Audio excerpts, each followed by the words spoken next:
Okay, so I don't want to go on for too long about this, but I just wanted to give my 2 cents about the Halo 3 flighting insider time that I had.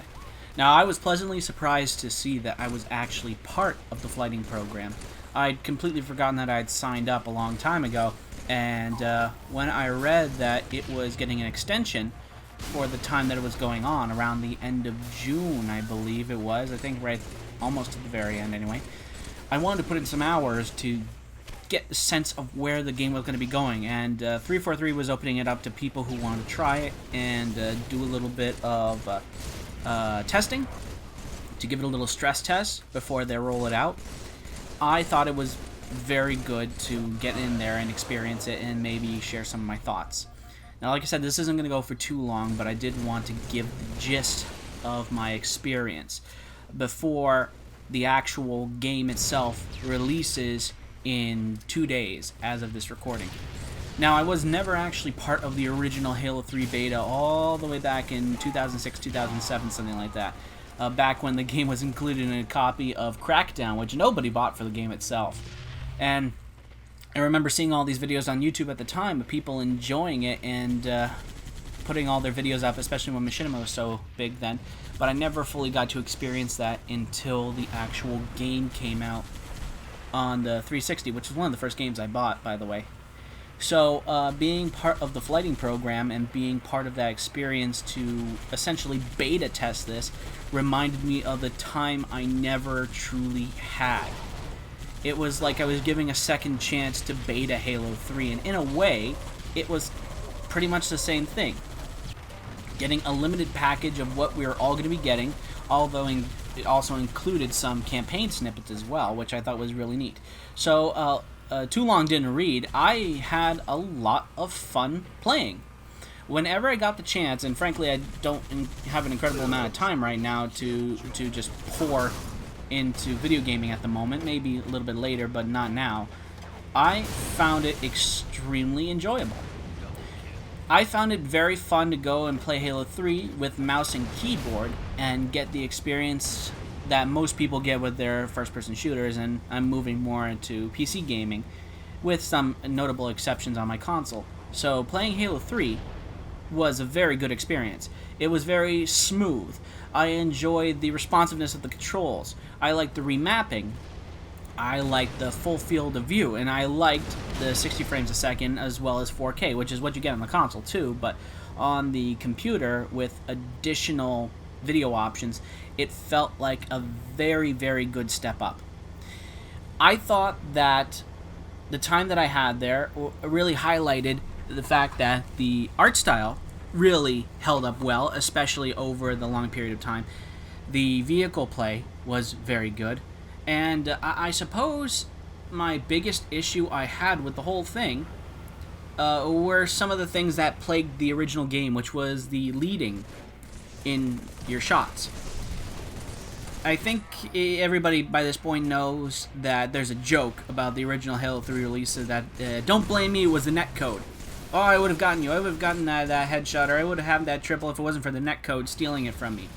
And this was true back in the day. The Halo 3 weapons, the human weapons, I think even Covenant too, utilized projectile systems, which is like a not necessarily modeled, but a calculated shot over a period of distance that would interact with your target. Unlike the other games, which were hit scan, which is where you point it, you pull the trigger, and it automatically hits. So it was a little disheartening to see some of the leading issues where you had to lead your shots come back in force, and it seems exacerbated in a way. It seems like a little bit worse, and I believe, and this could be entirely false, but this seems plausible in my opinion, that the projectile calculation system in the game was based on the frame rate. That since you bumped it up to 60, you had similar problems. But frankly, I have to go back and test this on the console version of the game, whether it's the same issues. I have no trouble leading any of the shots in the game, but I'm noticing if I go back to play Halo 2, which is of course available right now, there is a similar issue, or is there? Now, I don't know. See, Halo 3 has kind of put everything into doubt. I know I've been cheated on a couple of shots, specifically with the sniper rifle, where you'll get the hit, you'll get like the blood graphic, you'll get like the sparks of where you interact with the armor and stuff like that, but sometimes the system won't register the hit, and you won't get credit for it. So that's something that I definitely hope that 343, their coders, their bug hunters have gone in and tried to iron out. I understand that this is a problem with the game itself that has been there since the very beginning, and maybe there's only so much you can do about it. But I definitely hope that they've tried to iron this out, or they've tried to work up a few tricks or a few workarounds, or possibly even try to get the game to account for this. I don't know how they would do that. I don't know the first thing about such in-depth computer programming, but there's a lot of smart people. I'm willing to bet that there's a lot of smart people that were working on this, and no doubt there were tickets that were coming in for this sort of thing. So the projectile weapon system is something I wasn't necessarily fond of, but I will deal with. I'll hold my nose and I will play it just as well. Another thing is, anybody who's played the flighting and has played not Sandbox. Oh my goodness, I can't believe I forget the name. Played the sand map. Oh man, I can't believe I forgot that. I'm old. Has noticed that there were some spawning glitches, specifically involving turrets that were floating in the air, mongoose that were floating in the air, and randomly come down and they'd crash every now and again. Now, this is something I believe that can be fixed relatively easily. I believe it's something that can just be fixing the spawning coordinates in the game. It was a little sloppy, but then again, the purpose of the whole flighting program was to generally stress test the game and work everything out, and I think that that's something that can be easily fixed. That's one of the easiest things, to fix the spawn locations. You could probably even do it in like the developer forge mode, which I'm pretty sure is there as well. The game just looks gorgeous, I have to say. The game looks gorgeous, it feels gorgeous, and it plays really great mechanically speaking. I'm very happy with that. It really does feel like it was back in the day. Except back then we had like 30 frames a second, so we didn't know what we were missing on the PC. So this is like a second release. For me personally, I was really looking forward to it. Although the other portion of the flighting, moving away from the gameplay itself, was to try to experiment with the new user interface and the new features that they were putting in there, such as the challenge system, which we were asking for quite a long time. So it's very nice to actually see some aspect of it appear in the game.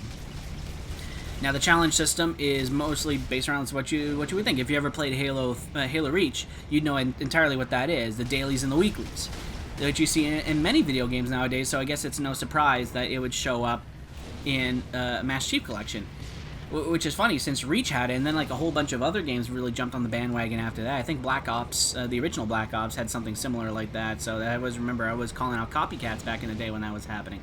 So it's actually very cool to play the game. You're getting headshots and you're getting multi-kills, or you're getting killjoys, and every now and again you'll see like the flavor text box jump in from the side of the screen telling you your progress. It's not very intrusive, but it's very satisfying to see that you are completing the challenges that's there. And when you're done, like, you have that little unlocking noise that you get with the season progression that just shows you, boom, challenge done. And it all factors into the end of match experience bar, which is really nice. And it will reward you with more than one season point, which is really good, especially if it's a harder challenge. These sort of things are very good because it just makes it feel like a more complete package. Now, granted, these are things that I believe should have been there way, way earlier than this, when it was releasing on the console version. Because people like to work towards something. People like a grinding mechanic. People like to get all them unlocks. And not putting them behind paywalls and microtransactions is really good. This is good. This reminds me of the way that games were played back in the day. It really does. Like, you see the videos out there, you see Chief Canuck, you see, like, Hidden Experience, you see, like, all these guys that are showing off footage of the new unlock system for Season 2. This is very good. This is nice because it gets people invested in your game, because if you give people a grind, they will take that grind. I mean, look at Destiny right now. I don't play Destiny anymore, or Destiny 2, but people are still playing it years and years later, grinding for all them little unlocks, and this is what we like as gamers. We like to invest time into these games. We like to unlock things.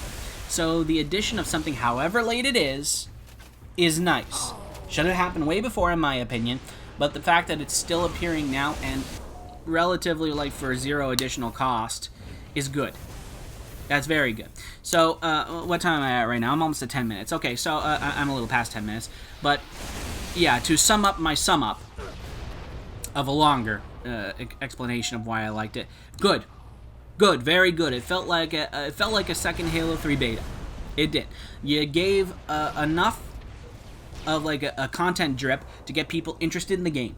You showed off some vanilla maps, you showed off a little bit of forgified maps, especially on Avalanche, and you showed off all the different game types. You got Shoddy Snipes, you got Fiesta, you got like a Splazer, Splockets. You got all of that fun stuff. I don't believe Splockets was like an original game mode. I think it's Shoddy Snipes for sure you played on the original Halo 3, but nothing like that. So they're showing what the sandbox can do and getting people excited. I'm excited. This is basically the summer of Halo for a lot of people.